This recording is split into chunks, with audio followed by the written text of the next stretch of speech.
ছিলাম কিন্তু ভাত দিয়ে মুচমুচে ঝাল ঝাল বেগুন ভাজা। এটা বানাতে লেগেছিল আমার বেশ খানিকটা কাঁচা লঙ্কা আর ধনেপাতা, যেটা নুন দিয়ে আমি মিক্সিং বলে পেস্ট করে রেখেছিলাম। হাতে বাটলে বেশি ভালো হয়। আর দেখো, বেগুনগুলোকে ধুয়ে আমি একটা প্লেটের মধ্যে সাজিয়ে নিচ্ছি। এর মধ্যে দিয়ে দিচ্ছি নুন স্বাদ মতন, আর দিয়ে দিচ্ছি হলুদ গুঁড়ো।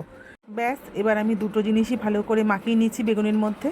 খুব ভালো করে মাখা হয়ে গেলে এর মধ্যে আমি দিয়ে দেবো ধনেপাতা বাটাটা, যেটা আমি বেটে রেখেছিলাম। আর এটা কিন্তু একটু জল বেরিয়ে এসছে, ভয় পেও না, এটাও কিন্তু কভার হয়ে যাবে। তো আমি সব কয়েকটা বেগুনের মধ্যে কিন্তু এই পেস্টটা কিন্তু লাগিয়ে নিয়েছি। তারপর কিন্তু এর উপর দিয়ে আমি দিয়ে দিচ্ছি সুজি।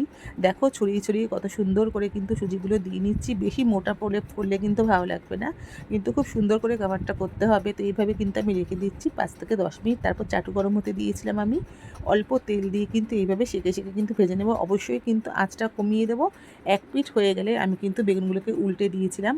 উল্টে কিন্তু আরেক পিঠও কিন্তু খুব ভালো করে ভেজে নিয়েছি। দেখো কত সুন্দর কিন্তু লাল লাল করে ভাজা হয়েছে। এটা খেতে কিন্তু দারুণ লাগে।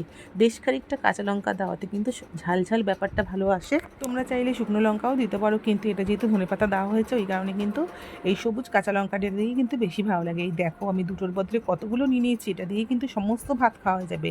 আর দারুণ টেস্টি আর মচমচে ঝাল ঝাল কিন্তু বেগুন ভাজা কিন্তু একদম রেডি হয়ে গেছে।